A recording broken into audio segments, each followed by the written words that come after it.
بسم اللہ الرحمن الرحیم۔ امام جعفر صادق علیہ السلام کے بعد آخر امام کون بنا؟ کیا امامت ایک خدائی عہدہ ہے؟ اور اسماعیلی امام کیسے اپنے ہی بنائے گئے قوانین کو توڑ دیتے ہیں؟ تو اگر آپ انہی سب سوالات کے جوابات جاننا چاہتے ہیں تو جڑے رہیے ہمارے ساتھ اس ویڈیو میں۔ ناظرین، امامت کوئی معمولی منصب نہیں، یہ اللہ کی طرف سے چنی ہوئی ذمہ داری ہے جو صرف اسی کو ملتی ہے جسے اللہ خود منتخب کرے۔ قرآن میں واضح طور پر ارشاد ہے، بے شک میں تمہیں لوگوں کا امام بنانے والا ہوں۔ یہی اصول ہر دور میں لاگو ہوتا ہے۔ نہ امامت وراثت ہے، نہ عوامی انتخاب، بلکہ یہ صرف اللہ کا فیصلہ ہے۔ لیکن جب امام جعفر صادق علیہ السلام کے بعد امامت کا سوال اٹھا تو حقیقت کچھ اور تھی، مگر اسے بدلنے کی کوشش کی گئی۔ کچھ لوگوں نے دعویٰ کیا کہ اسماعیل ابن جعفر امام ہے، لیکن وہ ایک سچ بھول گئے جسے کوئی جھٹلا نہیں سکتا۔ حضرت اسماعیل امام جعفر صادق علیہ السلام کی زندگی ہی میں دنیا سے رخصت ہو چکے تھے، اور یہ کوئی چھپی ہوئی بات نہیں تھی۔ امام جعفر صادق علیہ السلام نے خود ان کی وفات کا اعلان کیا، حتیٰ کہ کئی گواہوں کے سامنے ان کا جنازہ تیار کروایا تاکہ کوئی بعد میں یہ نہ کہے کہ وہ زندہ تھے۔ پھر کیا امامت کسی مردہ شخص کو منتقل ہو سکتی ہے؟ کیا اللہ کی طرف سے چنا ہوا منصب ایسے شخص کو مل سکتا ہے جو خود حیات نہ ہو؟ ہرگز نہیں۔ حقیقت بھی یہی ہے کہ امام موسیٰ کاظم علیہ السلام اللہ کے منتخب کردہ برحق امام تھے۔ وہی نور جو اللہ نے اہل بیت میں جاری رکھا، وہی چراغ جسے بجھایا نہیں جا سکتا۔ لیکن پھر سوال یہ ہے کہ کچھ لوگ اسماعیل کے بارے میں ایک نیا نظریہ کیوں گڑنے لگے؟ اس کا جواب تاریخ میں دفن ہے، اور آج ہم وہی تاریخ سامنے لائیں گے۔ ناظرین، تاریخی و مستند روایات کی روشنی میں معلوم ہوتا ہے کہ امام جعفر صادق علیہ السلام کے 7 بیٹے تھے، جن کے نام کچھ یوں ہیں: حضرت اسماعیل، عبداللہ افتح، امام موسیٰ کاظم، حضرت اسحاق، محمد دباج، العباس اور علی اریزی۔ ان سب میں سے حضرت اسماعیل امام جعفر صادق علیہ السلام کے سب سے بڑے بیٹے تھے۔ آپ بڑے سخی و مہربان اور شجاع اور بہادر تھے۔ آپ کے فضائل اور کرامات کی وجہ سے امام جعفر صادق علیہ السلام بھی آپ کو بے حد چاہتے تھے اور آپ کی ہدایت اور رہنمائی فرماتے تھے۔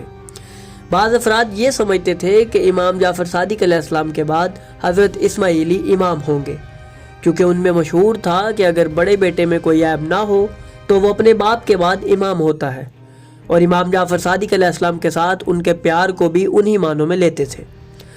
مگر جب وہ اس مسئلے میں امام علیہ السلام کی طرف رجوع کرتے تو امام اس کی نفی کر دیتے تھے۔ ایک روایت میں آیا ہے کہ اسماعیل بن عمار نے امام جعفر صادق علیہ السلام کے سامنے حضرت اسماعیل کی امامت کے بارے میں سوال کیا تو امام نے اس کی نفی فرما دی۔ اس کے بعد عمر بن ابان نے جب امام کے سامنے یہی سوال دوبارہ رکھا تو آپ نے فرمایا، نہیں اے ابا محمد، خدا کی قسم یہ وسیع مقرر کرنا ہمارے اختیار میں نہیں ہے۔ تاریخی روایات میں ہمیں ملتا ہے کہ امام جعفر صادق علیہ السلام کی حیات مبارکہ میں ہی حضرت اسماعیل کی وفات ہو گئی تھی، اور ان کی وفات اکثر افراد کے لیے الجھن بن گئی۔ روایات میں ملتا ہے کہ جیسے ہی حضرت اسماعیل کا انتقال ہوا تو امام جعفر صادق علیہ السلام نے لوگوں کے سامنے اپنے بڑے بیٹے اسماعیل کے چہرے سے کپڑا ہٹایا اور لوگوں کو ان کی زیارت کروائی۔ حضرت زرارہ بن آیون سے مروی ہے، وہ کہتے ہیں کہ امام جعفر صادق علیہ السلام کی خدمت میں حاضر ہوا۔ اس وقت آپ کے دائیں جانب آپ کے تمام بیٹوں کے سردار امام موسیٰ کاظم علیہ السلام تشریف فرما تھے، اور آپ کے سامنے ایک کپڑے میں ڈھکی ہوئی میت پڑی تھی۔ آپ نے مجھ سے فرمایا، اے زرارہ، تم داؤد بن کثیر حمران اور ابو بصیر کو میرے پاس لے آؤ۔ اسی دوران مفضل ابن عمر بھی امام کے پاس آ گئے۔ پس امام کا حکم ملتے ہی ان تینوں کو بھی بلا کر لایا گیا۔ پس ایک ایک کر کے اور بھی لوگ امام کی محفل میں آتے گئے، حتیٰ کہ امام کے گھر میں ہم 30 افراد جمع ہو گئے۔ جب امام کی محفل لوگوں سے بھر گئی تو آپ نے فرمایا، اے داؤد، حضرت اسماعیل کے چہرے سے کپڑا ہٹاؤ۔ اب میں نے حضرت اسماعیل کے چہرے سے کپڑا ہٹایا تو امام نے مجھ سے پوچھا، داؤد بتاؤ، کیا یہ حضرت اسماعیل زندہ ہیں؟ پھر امام نے اپنی محفل میں موجود تمام لوگوں کو باری باری حضرت اسماعیل کی میت دکھائی، اور سب نے یہی کہا، مولا ہم گواہ ہیں کہ حضرت اسماعیل زندہ نہیں ہے۔ پھر امام صادق نے فرمایا، خدا گواہ رہنا۔ اس کے بعد آپ نے انہیں غسل، حنوط اور کفن پہنانے کا حکم صادر فرمایا۔ جب انہیں کفن پہنا دیا گیا تو امام نے حضرت مفضل سے فرمایا، اے مفضل، اسماعیل کے چہرے سے کپڑا ہٹاؤ۔ جب حضرت مفضل نے کپڑا ہٹایا تو آپ نے پوچھا، کیا اسماعیل زندہ ہے؟ حضرت مفضل نے جواب دیا، نہیں۔ ان کا جواب سن کر امام نے کہا، خدایا تو گواہ رہنا، اور اے لوگو تم بھی گواہ رہو ان قریب اہل باطل شک میں پڑیں گے اور نور خدا کو پھونکوں سے بجھانے کی کوشش کریں گے۔ ایک روایت میں آیا ہے کہ جیسے ہی امام جعفر صادق علیہ السلام اپنے بیٹے اسماعیل کو قبر میں اتار چکے تو انہوں نے ان کے چہرے سے کپڑا ہٹا کر ان کے گلے کو اور ان کے رخسار کو بوسہ دیا۔ لوگوں نے آپ سے پوچھا کہ آپ نے اسماعیل کو کس کی پناہ میں دیا ہے؟ تو آپ نے فرمایا قرآن مجید کی پناہ میں۔ اس کے علاوہ مزید روایات میں نقل ہوا ہے کہ حضرت اسماعیل کی وفات کے وقت آپ بڑے غمزدہ اور پریشان تھے اور برہنہ پا اور بغیر ردا کے جنازے میں آگے آگے چل رہے تھے، اور جب لوگوں نے حضرت اسماعیل کی میت کو قبر میں اتارا تو آپ نے قبر کے پاس بیٹھ کر فرمایا خدا تم پر رحم کرے اور تم پر درود بھیجے۔ اس کے بعد آپ قبر میں نہ اترے، اور آپ نے فرمایا کہ نبی اکرم نے بھی اپنے بیٹے ابراہیم کے میت کے ساتھ ایسا ہی کیا تھا۔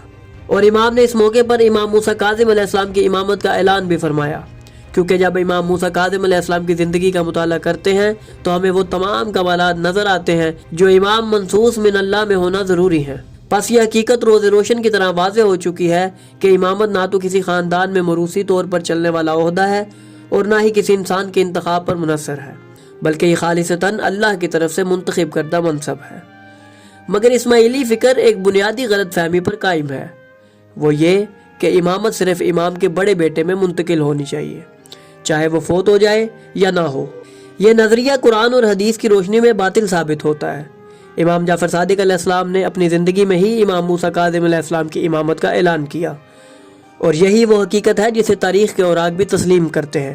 ان گنت روایات میں امام کی زبانی نصوص نقل ہوئی ہیں جنہیں شیعہ محدثین کے علاوہ غیر شیعہ مورخین نے بھی محفوظ کیا ہے۔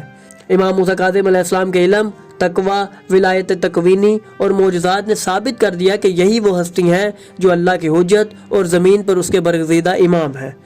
ناظرین، حیران کن بات یہ ہے کہ اسماعیلی فکر جس موروثی اصول پر کھڑی ہے وہ خود ان کے عقائد کا سب سے بڑا چیلنج ہے۔ اگر امامت کا تعلق صرف بڑے بیٹے سے ہونا لازم ہوتا تو خود اسماعیلی سلسلہ بھی کبھی نہ چلتا، کیونکہ ان کے کئی امام اپنے بڑے بیٹوں کو چھوڑ کر دوسرے بیٹوں کو جانشین بناتے رہے ہیں، پس ان کا اپنا اصول بھی ان کے خلاف گواہی دے رہا ہے۔ امامت کسی دنیاوی تخت و تاج کی جنگ نہیں، بلکہ ہدایت اور نور کا وہ سلسلہ ہے جو اللہ کی مشیت سے جاری رہتا ہے۔